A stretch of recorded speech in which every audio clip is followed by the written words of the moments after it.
Começando agora mais um vídeo do nosso canal RDA News.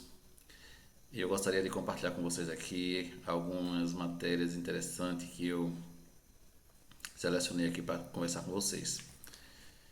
Em cima desse grande reboliço que está acontecendo, né, dessas reviravoltas do caso Marielle, muitos outros casos, né, que vinham sendo repercutidos aí ao longo das últimas semanas ficaram meio ofuscados. E um dos casos que eu gostaria de comentar com vocês aqui, trazer para a gente conversar aqui um pouco, é sobre o ex-juiz, ex-ministro Sérgio Moro. Eu estava lendo agora recente que lá em Brasília já está o maior furdunço, né, o maior auê, como se diz, para saber, né, quem vai ser candidato na eleição do ano que vem para a possível vaga do Senado deixada após a cassação de Sérgio Moro. Em Brasília, né, segundo alguns noticiários, já dão como certo a cassação de Sérgio Moro, né, da qual ele perderá seu mandato de senador, devido, né, ao abuso de poder econômico durante as últimas eleições. Para quem não lembra do caso, né, para quem não está muito por dentro, o que aconteceu? Sérgio Moro, ele se lançou pré-candidato à presidência da República pelo partido Podemos. E existem algumas regras de acordo com o tipo de candidatura que você quer se lançar. Se você quer ser um deputado estadual, um candidato, você tem um certo valor, até um limite para gastar.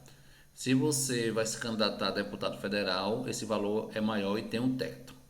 Se você vai se candidatar a governador, tem um teto. Se você vai candidatar a senador, tem um teto. E a presidente tem um teto. Cada faixa de categoria, né, existe um teto. Então, o que é que os especialistas alegam?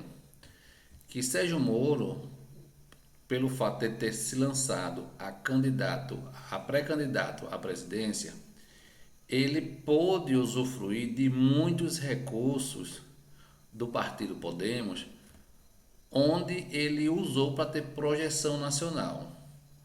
Então, por um bom período, né, do ano passado, ele se aproveitou dessa condição de pré-candidato e pôde viajar o país todo fazendo campanha, pré-campanha, né, com o recurso do partido.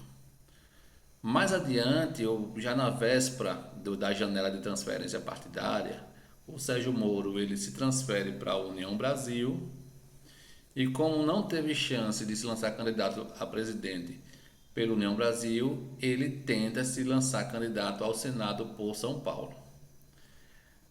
O pedido dele foi indeferido, né, por causa da questão do domicílio eleitoral, e ele voltou para Curitiba, para o Paraná, e se lançou senador pelo Paraná. O que alega o PL, né, o partido que entrou primeiro com uma reivindicação, né, com um processo contra Moro, o abuso de poder, de que Moro se beneficiou do, do fato de ter sido pré-candidato, de ter acesso a uma quantidade muito grande de recursos, né, e levou vantagem em cima dos demais candidatos ao Senado do Paraná, onde trabalhavam com uma certa quantia, né, com um valor menor do que o Moro usou na pré-campanha presidente. Na sequência, a coligação do PT, né, com o PSOL e o PV também entrou com essa mesma ação no TSE de Curitiba, e o TSE de Curitiba juntou as duas petições em um único processo.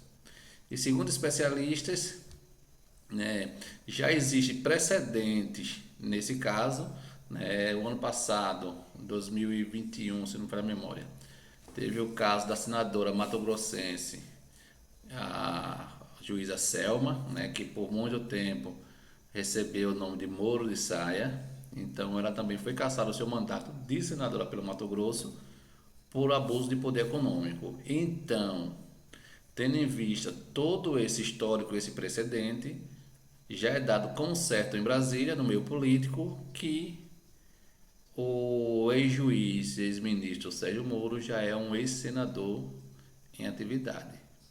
Muitos ainda o chamam de senador zumbi. Senador zumbi, é isso mesmo.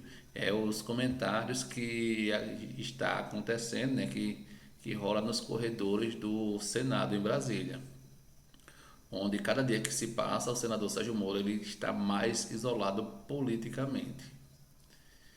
De uma certa forma, ele tenta não se deixar levar por isso, ele tenta demonstrar uma certa força, mas cada dia que se passa ele vai se convencendo de que não tem o que fazer, que é que a perda do seu mandato, né, está com os dias contados. Então, esse é um assunto que eu gostaria de trazer para vocês, né, dando ênfase ao juiz da Lava Jato, Sérgio Moro, e aproveitando para fazer também uma ressalva, né, uma observação, porque o Sérgio Moro, enquanto juiz, ele sempre quis se aproveitar de algumas brechas, se aproveitar de algumas situações e tirar proveito de tudo.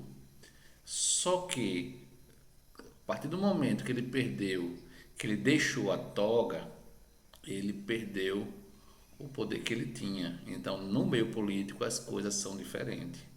Então, no meio político não tem como passar impune, passar em branco os desvios, o possível desvio que ele cometeu.